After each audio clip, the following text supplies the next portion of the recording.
नमस्कार, बहुत स्वागत है आपका झारखंड के इस बुलेटिन में। आपके साथ मैं हूं सोनाली सिंह। बुलेटिन की शुरुआत इस वक्त की सबसे बड़ी खबर के साथ करते हैं। सियासी हलचल पर इस वक्त सबसे बड़ी खबर सामने आ रही है। राज्यपाल रमेश बैस दिल्ली की ओर रवाना हो चुके हैं। केंद्रीय गृह मंत्री अमित शाह से मुलाकात इस दौरान संभव बताया जा रहा है। झारखंड में सियासी हलचल कई दिनों से जारी है और कल राज्यपाल से यूपीए के तमाम बड़े नेताओं की मुलाकात हुई थी। सीएम हेमंत सोरेन पर यूपीए के तमाम बड़े नेताओं ने चर्चा भी की थी राज्यपाल से फैसले को सार्वजनिक करने, यानी कि उस सीलबंद लिफाफे में क्या कुछ है उसे सार्वजनिक करने की यहां पर राज्यपाल से यूपीए के नेताओं की ओर से मांग की गई थी। और इस वक्त सबसे बड़ी खबर जो निकलकर सामने आ रही है वो ये है कि राज्यपाल एक बार फिर से दिल्ली की ओर रवाना हो चुके हैं और इस दौरान केंद्रीय गृह मंत्री अमित शाह से भी उनका मुलाकात संभव बताया जा रहा है। इस खबर पर ज्यादा जानकारी के साथ रांची से हमारे सहयोगी संजय सिन्हा इस वक्त लाइव जुड़ गए हैं। सीधे उनका रुख करते हैं। संजय, कल यूपीए के तमाम नेताओं से राज्यपाल की मुलाकात होती है। यूपीए के तमाम नेताओं की ओर से यह बात कही जाती है कि सीलबंद लिफाफे में जो कुछ भी है उसे सार्वजनिक किया जाए। आज ये खबर सामने आती है कि राज्यपाल एक बार फिर से दिल्ली रवाना हो गए हैं और कहा यह जा रहा है कि अमित शाह से उनकी मुलाकात इस दौरान संभव है। इस चीज के क्या मायने निकाले जाएं, क्योंकि झारखंड में जिस तरीके से सियासी घटनाक्रम बदल रहे हैं, ऐसे में एक बार फिर से राज्यपाल का दिल्ली रवाना होना समझ नहीं आ रहा।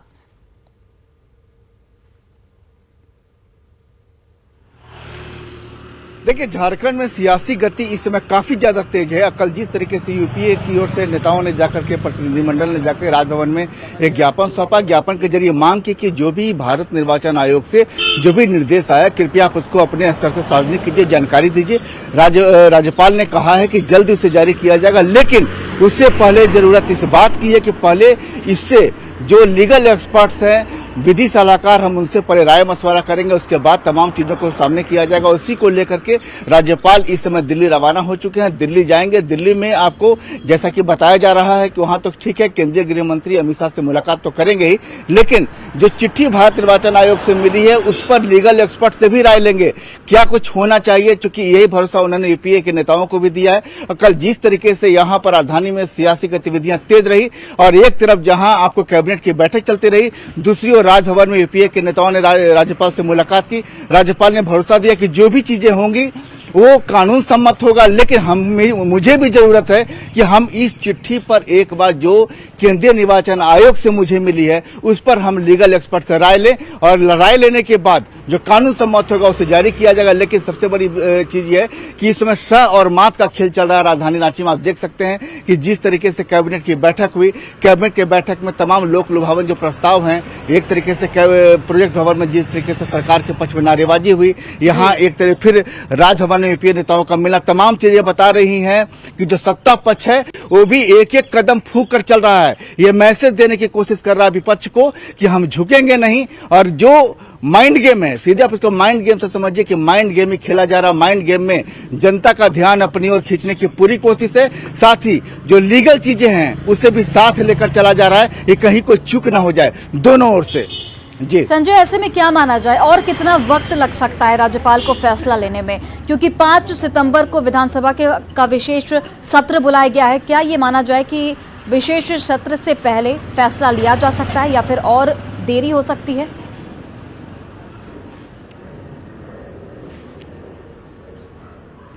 देखिए, बिल्कुल आपने बहुत अच्छा सवाल पूछा है। आप बता दें कि ये जो पूरा जो राजनीतिक जो घटनाक्रम शुरू हुआ था, एक टेस्ट मैच, क्रिकेट के लहजे में कहें टेस्ट मैच से शुरू हुआ था, अब ये 2020 के फॉर्मेट में आ गया है। मतलब कि आपको जल्द ही 5 सितंबर को जो एक दिन का विशेष सत्र जो यहाँ रखा गया है, विशेष सत्र के भी अपने ही मायने हैं। सरकार ने सोच कर रखा है कुछ विशेष सत्र में क्या लाना है। हो सकता है स्थानीय नीति को लाया जाए वहां पर और एक बड़े वर्ग को ये मैसेज देने की कोशिश की जाए कि हम आपके साथ है, जो आदिवासी हित की बात कही जा रही है हम उसमें ले आएंगे। लेकिन यहाँ पर यह भी हो सकता है कि राजभवन से राज्यपाल जो है सीधे दिल्ली गए हैं, जो इस तरीके से यहाँ पर ज्ञापन सौंपा गया है। और हो सकता है, संभव ये भी है कि 5 सितंबर से पहले कुछ फैसला है या 5 सितंबर क्या, तो हम जैसा कि मैंने पहले कहा माइंड गेम है। सरकार ने अपना चीज बता दिया है, अपनी चीज सामने रख दी कि हम 5 सितंबर को एक चलिए संजय, आप नजर बनाए रखिए, अपडेट के लिए वापस लौटेंगे। फिलहाल के लिए तमाम जानकारियों के लिए आपका बहुत बहुत धन्यवाद। और हेमंत कैबिनेट ने कल 24 एजेंडे को मंजूरी दी है। इसमें 5 सितंबर को विधानसभा का विशेष सत्र बुलाने की मंजूरी दी गई है। वहीं चार्टर्ड प्लेन के लिए 2 करोड़ 6 लाख की मंजूरी भी यहां पर दी गई है। हवाई जहाज पर भारी भरकम खर्च करने के सरकार के फैसले पर विपक्षी दलों ने गंभीर सवाल भी यहां पर उठाए हैं। बीजेपी ने कहा है कि हेमंत सरकार जनता की कमाई से हवा में उड़ना चाहती है, तो कांग्रेस ने इसका बचाव करते हुए भी बयान दे दिया है। कांग्रेस की ओर से यह कहा गया है कि मौज मस्ती के लिए नहीं बल्कि सरकारी कामकाज के लिए चार्टर्ड प्लेन के फंड पर मोहर लगाई गई है। वीआईपी कल्चर का जो पोषण करने जा रहा है, ये निश्चित रूप से निंदनीय है। सरकार को एक बार पुनर्विचार करना चाहिए कि इस तरह की कोई प्रस्ताव लाने से पहले जनमानस पर क्या असर पड़ेगा, इस पर भी सोचना चाहिए। उस फैसले में बहुत सी ऐसी चीजें हैं, जरूरत पड़ती आन पड़ती हैं। हो सकता है लोगों को दिल्ली जाना हो या आना हो जरूरत के हिसाब से, ऐसा नहीं कि घूमना है। सरकार के काम से कि समय का बचत हो, उसके लिए बहुत सारी चीजें इस तरह का फैसला लिया जाता है। और वहीं देखिए, हेमंत सोरेन सरकार की ओर से 1 महीने के लिए फ्लाइट बुकिंग पर बीजेपी ने निशाना साधा है। बीजेपी प्रवक्ता प्रतुल शाहदेव ने इसे राज्य की गरीब जनता के साथ मजाक बताया है। साथ ही आदिवासी मूलवासी के साथ खिलवाड़ का भी यहां पर उनकी ओर से आरोप लगाए गए हैं।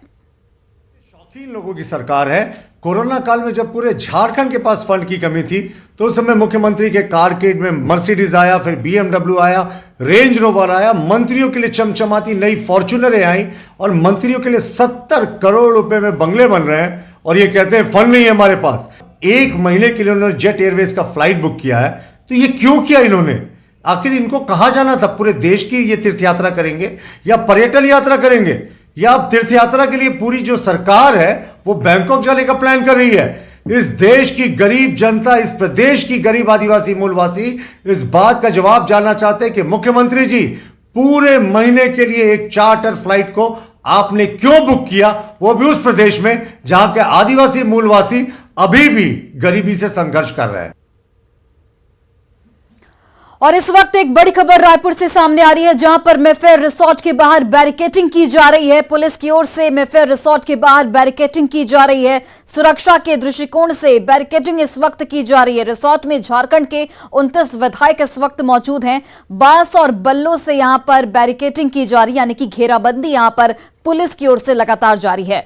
तो मेफेयर रिसोर्ट के बाहर पुलिस की ओर से बैरिकेटिंग की जा रही है। कहा यह जा रहा है कि सुरक्षा के मद्देनजर पुलिस की ओर से बैरिकेटिंग का यह बड़ा फैसला लिया गया है। आपको बताते चले, जानकारी देते चले कि सुरक्षा के लिहाज से बैरिकेटिंग के बाद अब यहां पर पुलिस की मुस्तैदी भी साफ तौर पर नजर आ रही है। रिसोर्ट में झारखंड के 29 विधायकों की इस वक्त मौजूदगी, बांस और बल्लों के जरिए इस वक्त रिसोर्ट के बाहर घेराबंदी पुलिस की ओर से की जा रही है। और रायपुर से हमारे सहयोगी अविनाश इस वक्त जुड़ गए हैं। अविनाश, पुलिस की ओर से रिसोर्ट के बाहर इस वक्त बैरिकेटिंग की जा रही है। कहा जा रहा है कि सुरक्षा के मद्देनजर बैरिकेटिंग हो रही है, लेकिन इसके पीछे क्या कुछ और कहानी भी हो सकती है?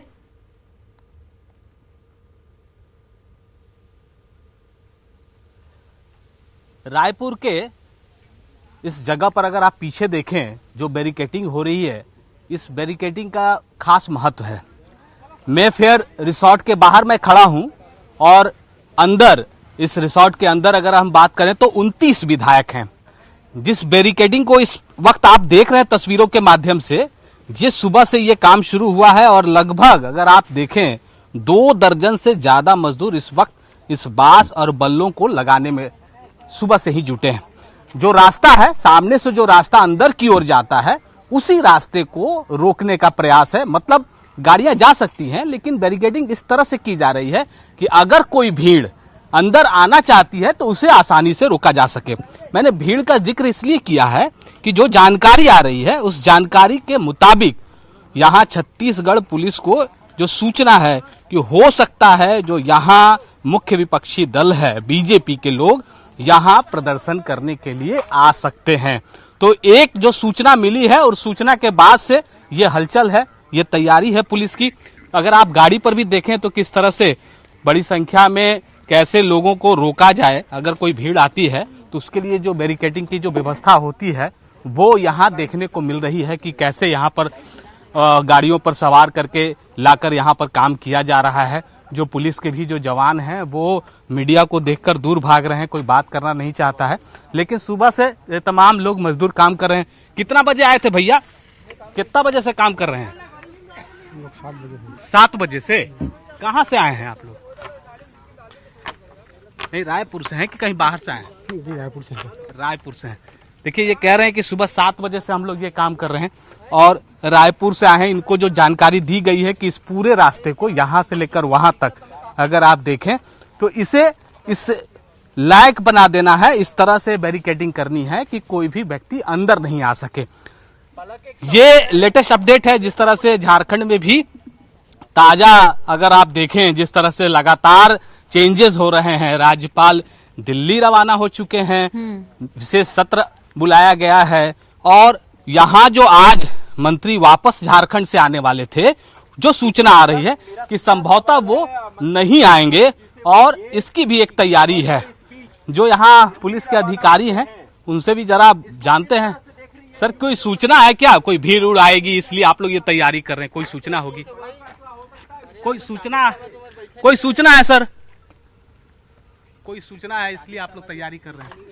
नहीं, व्यवस्था बनाई जा रही है ताकि इधर अवांछनीय व्यक्ति ना आ सके और बाकी जानकारी वरिष्ठ अधिकारियों के पास में है। हम तो जो व्यवस्था बनाने के लिए निर्देशित है वो व्यवस्था में लगे हैं। मेरा तो सवाल है कि भाई 30 से ही विधायक आए हैं, तो ये आज 2 सितंबर को अचानक ऐसे क्या हो गया?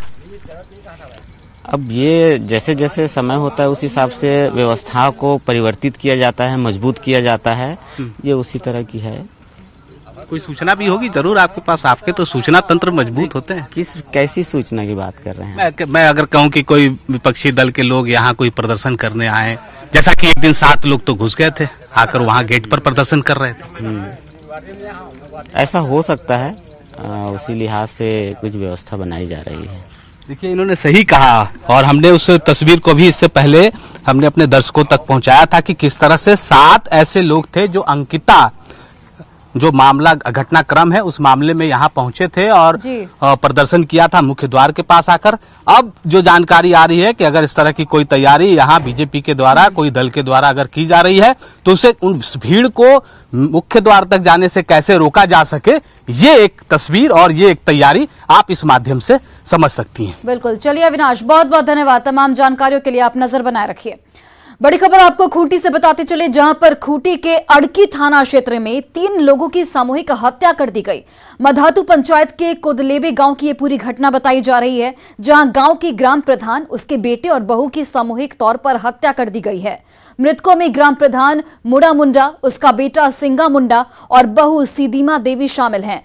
घटना बुधवार की रात लगभग 1 से 2 बजे की बताई जा रही है। खास बात यहां पर यह है कि कोदेलेबे गांव में हुए तिहरे हत्याकांड की जानकारी गांव वालों को पहले से थी और इसको लेकर ग्राम सभा भी आयोजित हुई थी, जिसमें मृतक के रिश्तेदारों को धमकाया भी गया था कि घटना की सूचना पुलिस को नहीं दे। और यही वजह है कि गुरुवार दिन भर घरों में लाश यहां पर पड़ी रही।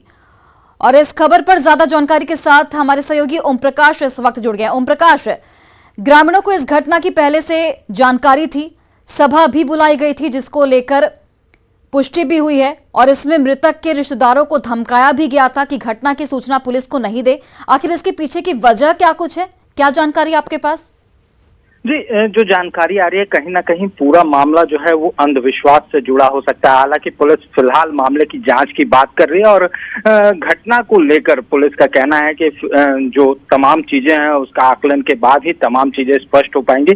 फिलहाल पुलिस की टीम मौके पर पहुंची है और मामले के अनुसंधान में जुटी है। फिलहाल गाँव के तरफ से जो भी गाँव वाले लोग हैं वो इस मामले को लेकर कुछ भी बोलने से परहेज कर रहे हैं। फिलहाल जो जानकारी मिल रही है के अनुसार कल दिन भर शव वैसे ही पड़ा रहा, कल रात भर शव पड़ा रहा, किसी ने भी पुलिस को सूचना नहीं दी। वहीं पुलिसिया तंत्र पर भी सवाल उठ रहे हैं क्योंकि जो भी चौकीदार या फिर लोकल जो पुलिस के इनपुट होते हैं उन तमाम जगहों से कोई भी सूचना पुलिस के हाथ न लगी। इस वजह से कहीं ना कहीं पुलिस पर भी सवाल उठते हैं कि आखिर इतनी बड़ी वारदात हो जाने के बाद भी 1.5 दिन तक करीब वहां पे शव क्यों पड़ा हुआ है। जी ओम प्रकाश, ग्राम प्रधान के परिजनों से क्या कुछ जानकारी मिल पाई है? कौन कौन से लोगों ने उन्हें धमकाया था, किस वजह से धमकी दी गई थी, क्या इस बारे में कुछ पता चल पाया है? जी, फिलहाल अब तक उन लोगों से बात नहीं हो पाई। फिलहाल उन्होंने पुलिस को किसी तरह से, एक जो समाज सेवी हैं उन्होंने इसकी जानकारी पुलिस को दी थी और उसके बाद मौके पर अब जो है वो पुलिस की टीम पहुंच रही है। तो कहीं ना कहीं कहा जा सकता है फिलहाल अभी भी पुलिस को भी इस पूरे मामले को लेकर थोड़ी उहापोह है कि आखिर हत्या किन वजहों से हुई। लेकिन जो जानकारियां सूत्रों के हवाले से छनकर सामने आ रही है, कहीं ना कहीं उसमें जो अंधविश्वास की बातें आ रही हैं, हो सकता है कि उसके आधार पर इनकी हत्या की गई हो। बिल्कुल। चलिए ओम प्रकाश, नजर बनाए रखिए, अपडेट के लिए वापस लौटेंगे। फिलहाल बहुत बहुत धन्यवाद तमाम जानकारियों के लिए। और झारखंड की बेटियों और महिलाओं पर अपराध हर दिन बढ़ रहे हैं, लेकिन राज्य महिला आयोग बेबस, मजबूर और असहाय महिलाओं की मदद नहीं कर पा रहा है। इसकी वजह है 2 साल से महिला आयोग के अध्यक्ष और सदस्यों का खाली पद। राज्य में महिलाओं की गुहार सुनने के साथ ही उनकी सुरक्षा पर कदम उठाने की जिम्मेदारी महिला आयोग की है, लेकिन 2 साल से अध्यक्ष और सदस्यों का पद खाली रहने से महिलाएं अपनी गुहार के साथ आयोग के दरवाजे से मायूस लौटने को मजबूर हैं। पिछले 2 सालों की अगर बात करें तो पिछले 2 सालों से राज्य महिला आयोग बंद पड़ा है। इधर शक्तिहीन महिला आयोग में अब आवेदनों की संख्या भी कम हो गई है और अब प्रतिदिन 1 से 2 आवेदन ही स्पीड पोस्ट से पहुंच रहे हैं, लेकिन उनकी भी सुनवाई यहां पर नहीं हो पा रही है। हाँ, इसके लिए हम लोगों ने भी बोला है कि महिला आयोग वगैरह जल्दी हो जाना चाहिए। तो देखिए, बीच में तो 3 साल तो कोविड के कारण अब नहीं हो पाया। अभी काम शुरू हुआ है और जैसे ही काम शुरू हुआ तो तरह तरह से तंग किया जा रहा है। अभी होने ही वाला था कि ये समस्याएं आ गई हैं और बहुत जल्दी हम उम्मीद करते हैं कि महिला आयोग का गठन हो जाएगा। झारखंड राज्य की बेटियों की चीख पूरे भारत भर में गूंज रही है, पर यही चीख महिला आयोग तक नहीं पहुंच पा रही। इस वक्त हम महिला आयोग के बिल्डिंग में मौजूद है, दफ्तर में मौजूद है, जो कि 2 सालों से धूल फाक रही है। बता दें कि 2 साल से इस बिल्डिंग पर ताला लगा हुआ है, यहाँ पर कोई भी अधिकारी नहीं आया है। वजह कोरोना काल के वजह से इसे वापस से नहीं चालू किया गया है। इसमें किसी भी अध्यक्ष या फिर सदस्य की जो पद है उसे नियुक्त नहीं किया गया, पद खाली चल रही है। इस पर सांसद महुआ मांझी का भी कहना है कि कोरोना काल की वजह से यहाँ पर काम नहीं शुरू किया गया है, वो लोग जल्दी प्रयास में, पर ये प्रयास जो है अब शुरू होने का नाम ही नहीं ले रहा। बता दें कि 2 साल से ज्यादा हो गया है महिला आयोग का पद खाली है, यहाँ पर कोई भी कार्यरत नहीं है फिलहाल। लेकिन इसके साथ साथ बात करें तो क्रूएल्टी केसेस जो महिलाओं के प्रति है वो दिन प्रतिदिन आंकड़ा पार करता जा रहा है। बात सिर्फ रांची जिले की नहीं है, कुल 24 जिलों में जो महिलाओं के प्रति प्रताड़ना का केसेस है वो बहुत तेजी से ऊपर चला जाता है। लेकिन उसके साथ ही साथ महिला आयोग जो है वो खाली चल रहा है, जिस पर कोई भी सूद लेने वाला नहीं है। अब तक इस पर कोई बात करने के लिए नहीं है। महिला आयोग की सदस्यता की गठित नहीं की गई है टीम, आगे का कोई एक्शन प्लान भी नहीं बनाया गया झारखंड राज्य के लिए। उम्मीद है इस खबर के बाद मुख्यमंत्री कम से कम इसकी सूद ले और जो प्रताड़ना लगातार की जा रही है झारखंड में महिलाओं के प्रति, उसके लिए महिला आयोग में टीम गठित की जाए और तत्परता से वो लोग कार्रवाई पर आए। रूपाली त्रिपाठी, न्यूज़ 18, रांची। और देखिए, चतरा में नाबालिग युवती पर एसिड अटैक का मामला फास्ट ट्रैक कोर्ट में चलेगा। एसपी राकेश रंजन ने बताया कि हंटरगंज में 5 अगस्त को हुई वारदात के दिन ही आरोपी संदीप भारती को गिरफ्तार कर लिया गया था और वो तब से जेल में बंद है। मामले की जांच अंतिम चरण में है और पुलिस की ओर से चार्जशीट दायर करने की तैयारी भी इस दौरान चल रही है। हादसे में बच्ची का शरीर 45% तक जल चुका है। रांची के रिम्स से बच्ची को पिछले सप्ताह ही दिल्ली के एम्स में एयरलिफ्ट किया गया था और अब यह उम्मीद लगाई जा रही है कि बच्चे का स्वास्थ्य जल्द से जल्द ठीक हो पाएगा। आरोपी को घटना के दिन ही अर्थात 5 अगस्त को ही गिरफ्तार करके न्यायिक हिरासत में भेज दिया गया था। इसके विरुद्ध हम लोग जो है सो अपने अनुसंधान की जितनी प्रक्रियाएं हैं उसको पूर्ण कर रहे हैं और साथ ही साथ फास्ट ट्रैक करके हम लोग जल्द से जल्द माननीय न्यायालय से उसे दंड दिलवाने का भी काम करेंगे।